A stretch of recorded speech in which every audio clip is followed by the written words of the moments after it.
శ్రీ సాయినాథాయ నమః. శ్రీ సాయి సచ్చరిత్రము 41వ అధ్యాయము. చిత్రపటము యొక్క వృత్తాంతము. గత అధ్యాయంలో చెప్పిన ప్రకారము ఈ అధ్యాయంలో చిత్రపటము యొక్క వృత్తాంతమును చెప్పెదము. గత అధ్యాయంలోని విషయము జరిగిన 9 సంవత్సరములకు అలీ మహమ్మద్ హేమండ్ పంతును కలిసి ఈ దిగువ కథనతనికి చెప్పెను. ఒకనాడు బొంబాయి వీధులలో పోవునప్పుడు వీధిలో తిరిగి అమ్మువాని వద్ద అలీ మహమ్మద్ సాయిబాబా పటమును కొనెను. దానికి చట్రము కట్టించి తన బాంద్రా ఇంటిలో గోడకు వేలాడదీసెను. అతడు బాబాను ప్రేమించుటచే ప్రతిరోజు చిత్రపటము దర్శనము చేయుచుండెను. హేమండ్ పంతుకు ఆ పటం ఇచ్చుటకు 3 నెలల ముందు అతడు కాలు మీద కురుపు లేచి బాధపడుచుండెను. దానికి శస్త్రచికిత్స జరిగెను.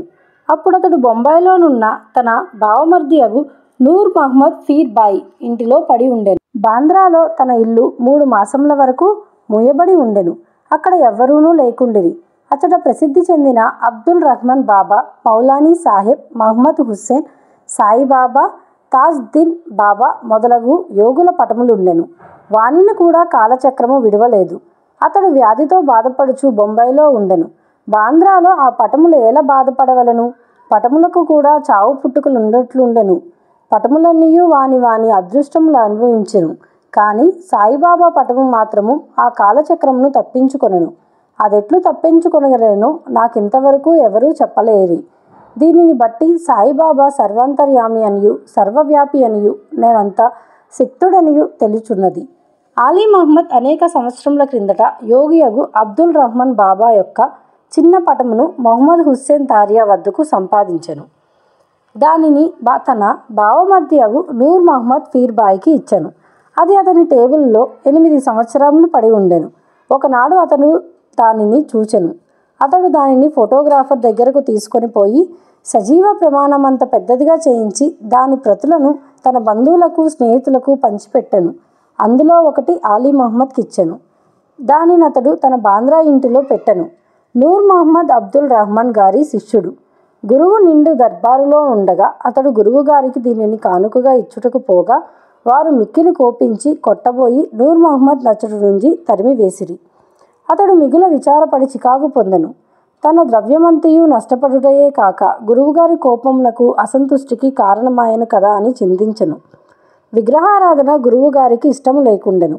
ఆ పటము అపోలో బందరుకు తీసుకొని పోయి ఒక పడవను అద్దెకు కట్టించుకొని సముద్రంలోకి పోయి దానినక్కడ నీళ్ళలో ముంచివేశెను. తన బంధువుల వద్ద నుంచి స్నేహితుల వద్ద నుంచి పటమును తెప్పించి వాని కూడా బాంద్రా సముద్రంలో ముంచెను. ఆ సమయంలో అలీ మహమ్మద్ తన బావమర్ది ఇంటిలో ఉండెను. యోగుల పటములను సముద్రంలో పడవేసినచో తన వ్యాధి కుదురునని బావమర్ది చెప్పెను. అది విని అలీ మహమ్మద్ తన మేనేజర్ను బాంద్రా ఇంటికి పంపి అక్కడున్న పటములన్నిటినీ సముద్రంలో వేయించెను. 2 నెలల పిమ్మట అలీ మహమ్మద్ తన ఇంటికి తిరిగి రాగా బాబా పటము ఎప్పటి వలె గోడ మీద ఉండుట గమనించి ఆశ్చర్యపడెను. తన మేనేజర్ పటములన్నీ తీసివేసి బాబా పటము ఎట్లు మర్చెనో అతనికే తెలియకుండెను. వెంటనే దానిని తీసి బీరువాలో దాచెను. లేకున్నా తన బావగారు దానిని చూసినచో దానిని కూడా నాశనం చేయునని భయపడెను. దానిని ఎవరికివ్వవలను? దానిని ఎవరు జాగ్రత్త పరిచెదరు? దానిని భద్రముగా ఎవరుంచగలరు అను విషయంలో ఆలోచించుచుండగా సాయిబాబాయే ఇస్ము ముజావర్ను కలిసి వారి అభిప్రాయం ప్రకారం చేయవలసినదని తోచినట్లు చేసెను. అలీ మహమ్మద్ ఇస్ము ముజావర్ను కలుసుకొని జరిగినదంతయు చెప్పెను. ఇరువును బాగా ఆలోచించి ఈ పటమును హేమండ్ పంత్కి ఇవ్వ నిశ్చయించిరి. అతడు దానిని జాగ్రత్త పరచునని తోచెను. ఇద్దరూను హేమండ్ పంత్ వద్దకు పోయి సరైన కాలంలో దానిని బహుకరించిరి. ఈ కథను బట్టి బాబాకు భూత భవిష్య వర్తమానములు తెలియననియు చాకచక్యముగా సూత్రములు లాగి తన భక్తుల కోరికలు నెరవేర్చుచుండెనో కూడా తెలియచున్నది. ఎవరికైతే ఆధ్యాత్మిక విషయములలో ఎక్కువ శ్రద్ధయో వారిని బాబా ప్రేమించుటే కాక వారి కష్టములను తొలగించి వారిని ఆనందభరితులుగా చేయుచుండురని రాబోవు కథల వలన తెలియను. గుడ్డ పీలుకలను దొంగలించుట, జ్ఞానేశ్వరి చదువుట. బీవీ దేవు దహనులో మమల్తారు. అతడు జ్ఞానేశ్వరిని ఇతర మత గ్రంథములను చదవవలనని చాలా కాలం నుండి కోరుచుండెను.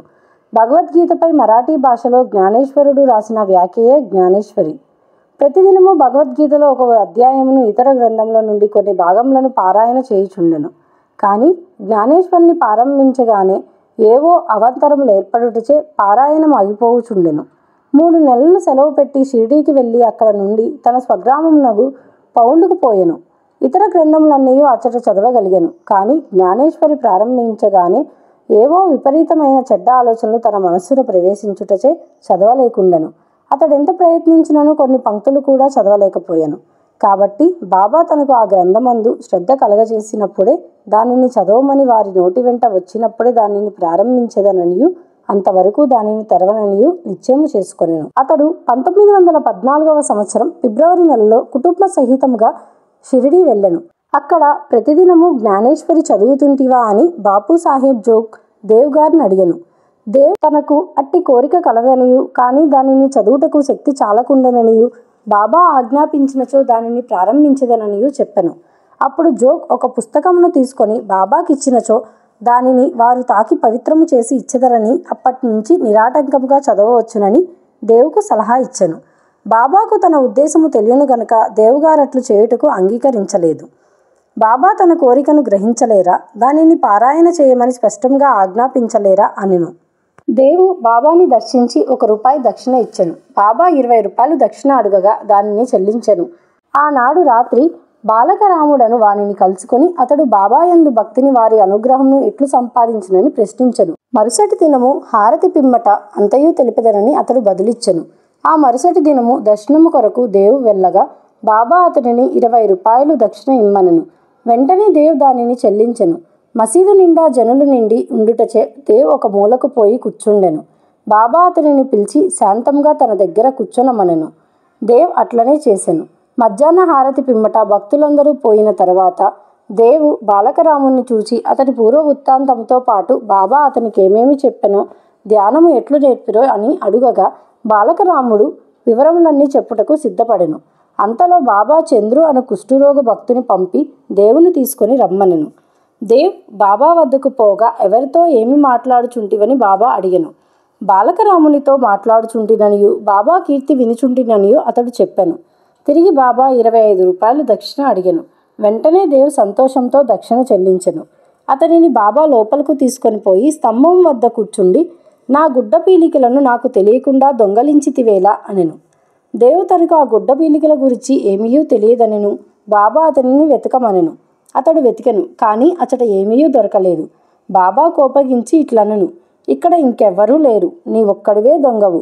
ముసలితనముచే వెంట్రుకలు పండినప్పటికీ ఇచటకు దొంగలించుటకు వచ్చితివా అని కోపగించెను. బాబా మతి చెడివాని వలె తిట్టి కోపగించి చివాట్లు పెట్టెను. దేవు నిశ్శబ్దంగా కూర్చుండెను. దేవు తను సకటా దెబ్బలు కూడా తినునేమో అనుకొనెను. 1 గంట తర్వాత బాబా అతనిని వాడాకు వెళ్ళమనెను. దేవ్ అచ్చటికేగి జరిగినదంతయు జోగుకు బాలకరామునికి తెలియచేసెను. సాయంకాలం అందరినీ రమ్మని బాబా కబురు పంపెను. ముఖ్యంగా దేవును రమ్మనెను. నా మాటలు వృద్ధుని బాధించి ఉండవచ్చును గాని అతడు దొంగలించుటచే నేనట్లు పలకవలసి వచ్చెనని బాబా నుడివెడెను. తిరిగి బాబా ₹12 దక్షిణ అడిగెను. దేవ్ దానిని వసూలు చేసి చెల్లించిరి. సాష్టాంగ నమస్కారం చేసెను. బాబా ఇట్లనెను, ప్రతిరోజు జ్ఞానేశ్వరిని చదువుము, పోయి వాడాలో కూర్చుండుము, ప్రతినిత్యము కొంచెమైనను క్రమము తప్పగా చదువుము. చదువునప్పుడు దగ్గరున్న వారికి శ్రద్ధాభక్తులతో బోధపరచి చెప్పుము. నేను నీకు జల్తారు సెల్లా ఇచ్చుటకు ఇచట కూర్చొని ఉన్నాను. ఇతరుల వద్దకు పోయి దొంగలించదవేళ నీకు దొంగతనమునకు అలవాటు పడవలనని ఉన్నదా? బాబా మాటలు విని దేవ్ సంతసించెను. బాబా తనను జ్ఞానేశ్వరిని ప్రారంభించుమని ఆజ్ఞాపించననియు తనకు కావలసినదేదో అది దొరికిననియు అప్పటి నుండి తాను సులభంగా చదవగలననియు అనుకొనెను. తిరిగి బాబా పాదములకు సాష్టాంగ నమస్కారమునర్చెను. తాను శరణు వేరెను కనుక తనను బిడ్డగానించి జ్ఞానేశ్వరి చదువుటలో తోడ్పడవలసినదనియు బాబాను వేడుకొనెను. పీలికలు దొంగలించుట అనగానేమో దేవు అప్పుడు గ్రహించెను. బాలకరాముని ప్రశ్నించుటే గుడ్డ పేలికలు దొంగిలించుట. బాబా కట్టి వైఖరి ఇష్టము లేదు. ఏ ప్రశ్నకైనా సమాధానం ఇచ్చుటకు తామే సిద్ధముగా ఉండిరి. ఇతరుల అడుగుటకు బాబాకు ఇష్టం లేదు. అందుచే అతని బాధించి చికాకు పెట్టెను. అది అనుగాక ఇతరులను అడగకుండా బాబానే సర్వము అడిగి తెలుసుకొనవలననియు ఇతరులను ప్రశ్నించుట నిష్ప్రయోజనమనియు చెప్పెను.